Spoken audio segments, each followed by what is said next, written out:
On February 24, 2022, Russia, the largest country in the world, launched an invasion of its neighboring country, Ukraine.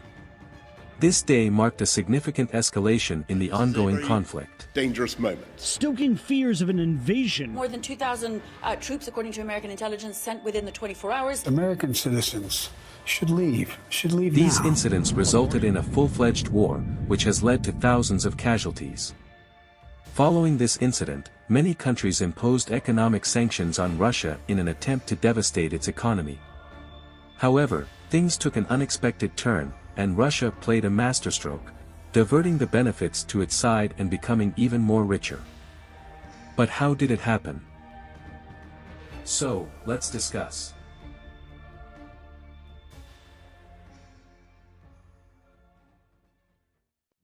Ukraine is a country in Eastern Europe.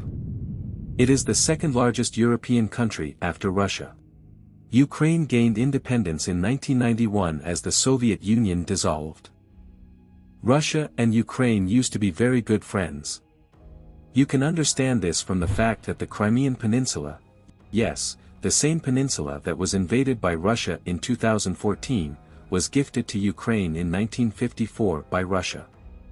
Apart from this, Ukraine also trusted Russia very much. When Ukraine was asked to surrender its nuclear weapons, it handed them over to Russia. But then, how did they become so hostile toward each other today?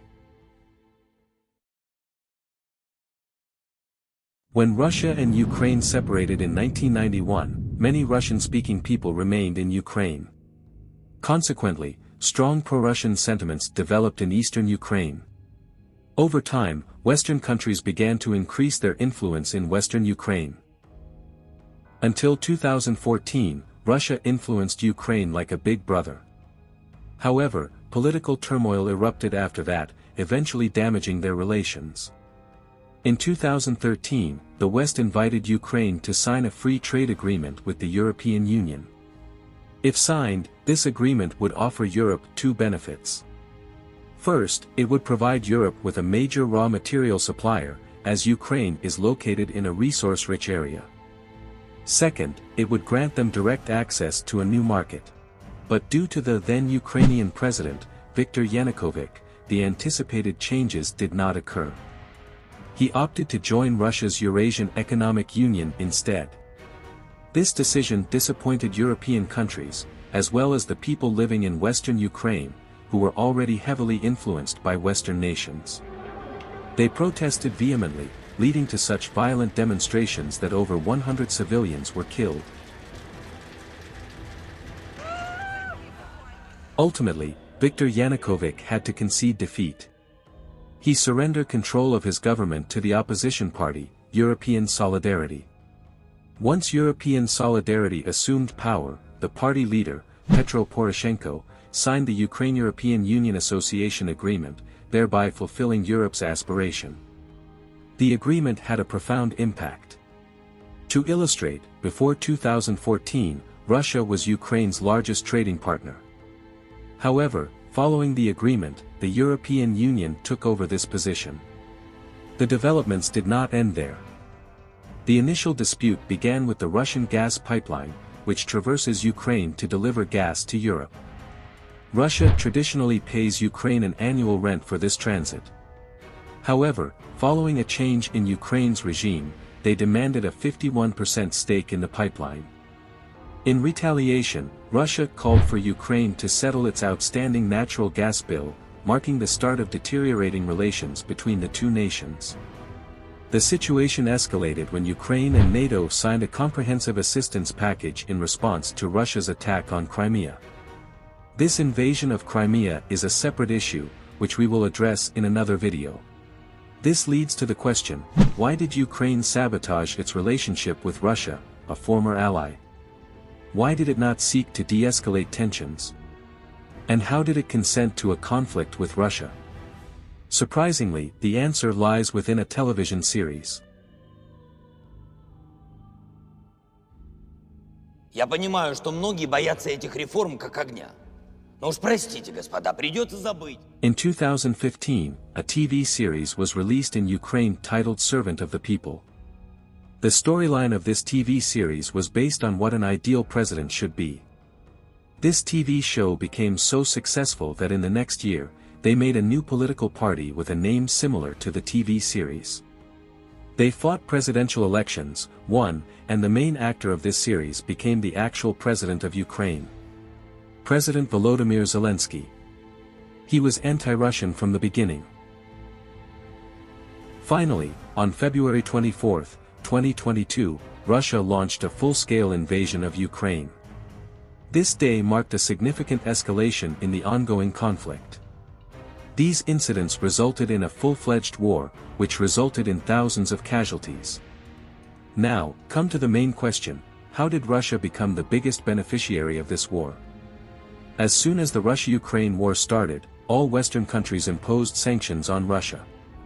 It was claimed that these sanctions would push Russia into an economic dark age. But things got twisted and the Russian economy has come to a golden age because of this war. Can you imagine that at the beginning of this war, Russia made a direct profit of $12.4 trillion, an amount that is more than the GDP of China? Apart from this, their currency, the ruble, has become one of the world's strongest currencies. On the other hand, entire Europe has been hit by inflation. There are protests everywhere. So, the question is, how did Russia play this masterstroke? As soon as the war started, the European Union and the USA imposed fuel and economic sanctions on Russia. In addition, they removed Russia from the SWIFT payment system, and meanwhile, bans on Russia were imposed on using dollars. The US, Canada, Europe and Britain moved on Saturday to block some Russian banks from SWIFT, the main global payment system.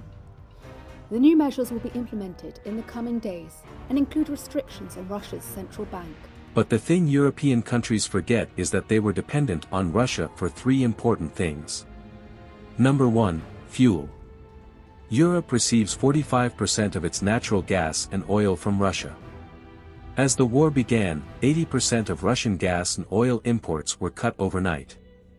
Owing to which, the prices of oil and gas in these European countries started skyrocketing overnight. Number 2, minerals. Ukraine is a big exporter of minerals to Europe, such as iron ore, coal, titanium ore, manganese, and kaolin. The refineries, construction sector, and manufacturing industry of Europe were all heavily dependent on these minerals. As the war began, Russia took over control of mineral exports and cut their supply. This led to a sudden shortage of these essential minerals.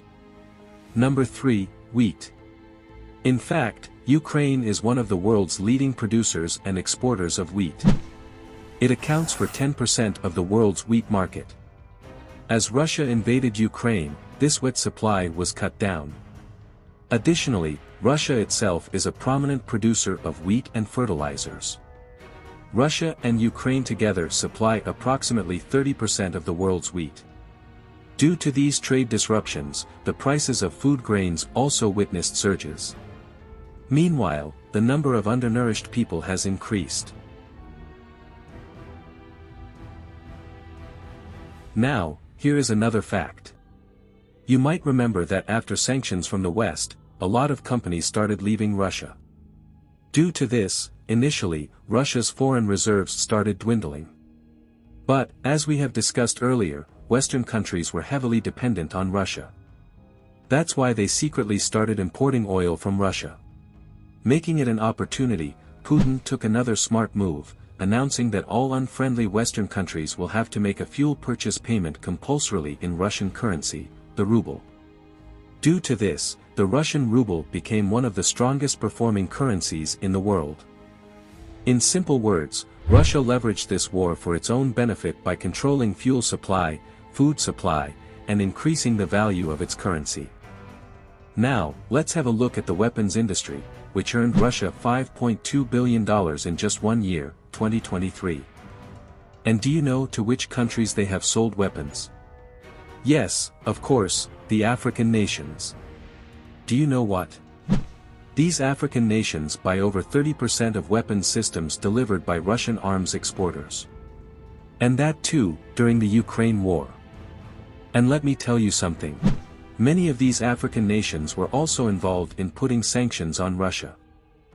Weapons bought by Russia's other friendly countries are additional to it. So, well, behind this too, Russia had an influential sales strategy. They tried the same weapons in Ukraine, which they want to export, so that the world can check their capabilities. Yes, a free advertisement. This is evident from the list of weapons Russia used in Ukraine and the weapons Russia exported. According to a report in the Washington Post, Russia has made a profit of $12.4 trillion due to the invasion of Ukraine.